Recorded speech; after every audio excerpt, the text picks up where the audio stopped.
Hey, welcome back to my channel. I'm Jennifer Todd and I wanted to share 5 tips I wish I knew about highlighting when I graduated cosmetology school. Okay, my first tip is about the foil. Guys, I had no idea that foil had so much to do with the lift.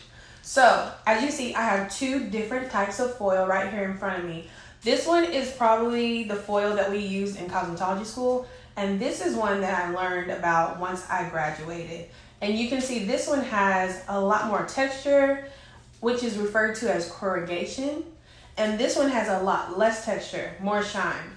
So when it's shiny like this, it does not incubate the highlights as well as something that looks like this, which means that this foil is going to be slow processing your highlights. So you want to make sure you have something that's going to give you enough incubation and heat retention that your highlights can process at a great time. So my second tip is to know the tools that you need for the job that you're going to do. I have a few brushes that I like to use, and they all have a different purpose. So if I'm doing a very large stroke, if I'm covering a lot of hair, I might use this power painter. This is kind of like my all-purpose. It's very stiff. It's a lot stiffer than most brushes, so I can get a little more detail with it. And then these, you can see, they're kind of like special detail work. So if I need to do something very precise, I'm going to use these smaller ones. But these definitely come in handy when you're going in and you're trying to isolate sections of a hair strand. So if there's a band, you may not want to use something that's this large. You may want to go something a little smaller so that you can isolate where you're putting the product on that hair.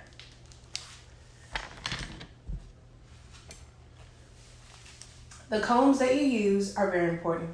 You want to use a pintail comb if you're going to foil, and you want something that's going to sit inside your foil nicely. So foil has a flap on the back. You can make your own, but ideally you want a comb that will stretch all the way across.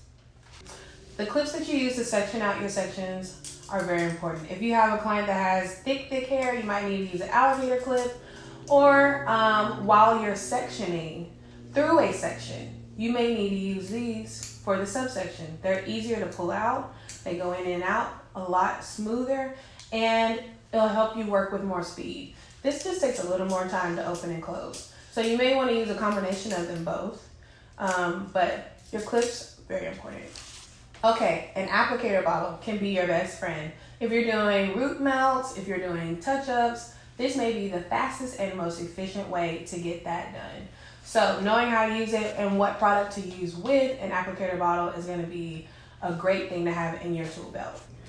And we have gloves. So these are going to protect your hands from getting color or lightener all over them. You don't want to go home with those bad blisters or hands that look like you had dipped them in blood if you did a red hair color.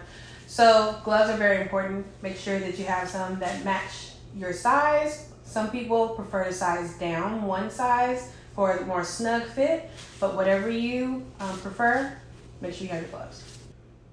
Okay, so tip number 3 is all about placement. When we are considering placement, there are a few things we want to consider. The first is, where would the sun naturally hit on your client's hair? So I'm looking at these pieces that are sitting on top. I would imagine that the sun would naturally hit those pieces. And I can see that it kind of already has like some depth in there, like it's a shadow. So maybe I would leave some of that in there dark.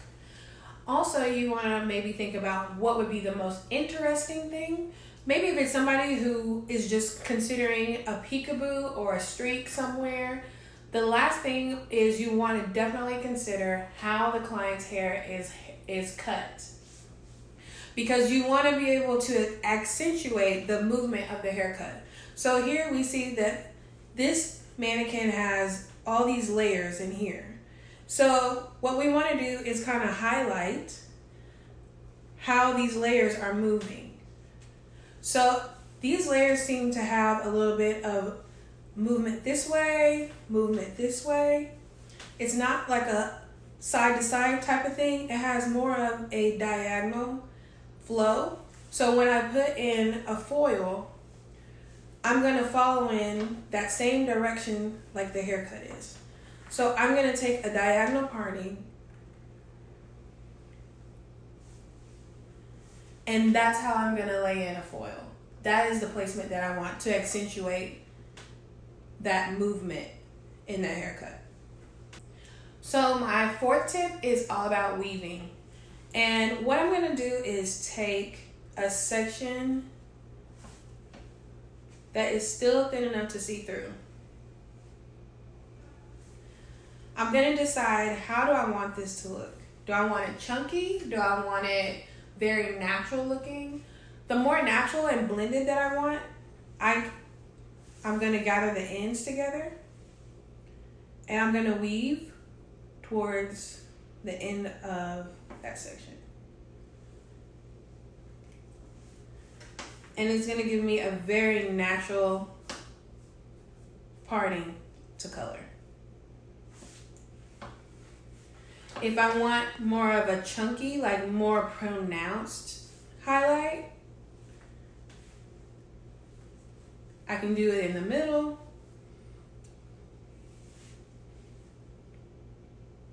And I'm just gonna go in underneath, push up, push down, push up, push down, push up. And that gives me more pronounced parting. That's like a chunky weave. If I want a lot of coverage,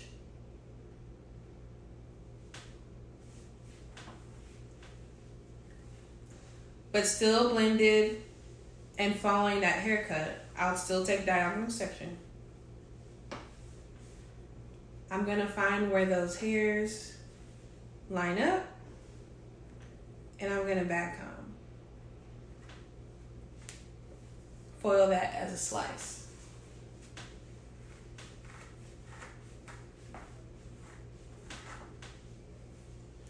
If I want more coverage, I don't really care about accentuating the haircut. Maybe I just want more solid hair color. I'm going to take a horizontal section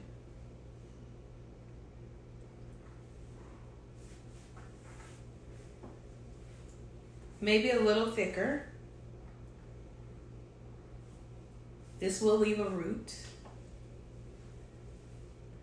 And I'm gonna roll the pin of my comb near the scalp. Tiny circles. So this is the leave out. This is what we will highlight. You're gonna get a lot more coverage. It's gonna look thicker. There's a little variation in there depending on how you do your circles. But you'll get better coverage, and that color is gonna lay straight down. So it won't be as blended, it's gonna be more pronounced. That's a little speed trick. If you're trying to do some power blonding. Let's see. We can always do a slice. If you're trying to do something very precise, we'll put that whole thing in the foil. If we're doing a baby light, that's a very controlled weave. You want to get closer to the scalp. And you're going to do a very tight bounce as you push your comb through. And that's going to give you a very natural weave pattern. Okay, and tip number 5 is starting with a lower developer and ending with a higher developer. So usually when we're doing highlights, if we're doing a full highlight service all over the head, we're going to start in the back where it is the darkest. So when we start back here in the back, we're going to start with our lower volume developer, the lowest volume that we're going to work with for the day for that client. And once we get to each section, we're gonna bump up the developer just a little bit. Let's say we start with 5. 5 back here. In this section, 10 here, 15 here, 20 here. 5, 10, 15, 20. And that is determined on your speed. So if you need a little more time to get through the head, start with a lower developer first. If you think that you're a faster foiler, then you may be more comfortable starting with a higher developer and working through the head with that same developer. So those are my 5 tips about highlighting that I wish I knew when I graduated cosmetology school. If you enjoyed these tips and you'd like to see more, please subscribe. Leave me a comment for tutorials that you would like to see in the future, and I'll see you guys next time.